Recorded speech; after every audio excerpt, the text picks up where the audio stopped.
Marriage certificate काढण्या एवढं सोपं नाही बाबा।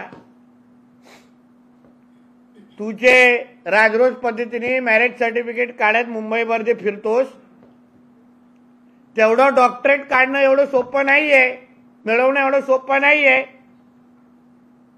म्हणून तुझ्यासारखे तीनपाट पत्रकारांना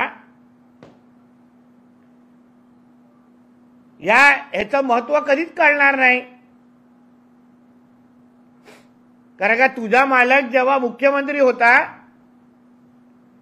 तेव्हा पैसे देऊन बेस्ट सीएमचे पुरस्कार मिळवायचा, पैसे दिले जायचे एजन्सीला की अशा असा सर्वे झालाय सांगा आणि अशा अशा पद्धतीने उद्धव ठाकरेला बेस्ट सीएम म्हणून तुम्ही पुरस्कार द्या। ह्या एजन्सीचे नाव पण मी सांगू शकतो।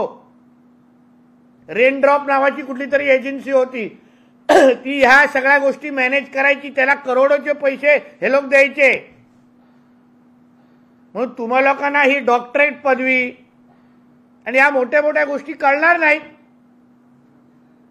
राजसाहेब ठाकरेंना जे आमंत्रण मिळालेलं आहे व्हीव्हीआयपी मध्ये ते योग्यच आहे, कारण का त्यांचं योगदान आहे। अरे 93च्या दंगलीच्या वेळी हा उद्धव ठाकरे गोधडीत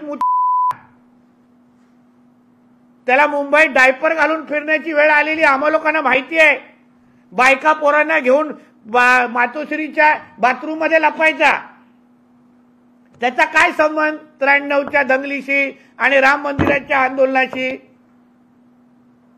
आणि हा स्वतः संजय राजाराम राऊत स्वतः लोकप्रभामध्ये राम मंदिराच्या विरोधात लिहायचा आणि राम मंदिर आणि 93च्या दंगलीच्या वेळी हा सामनामध्ये साधा कामगार होता।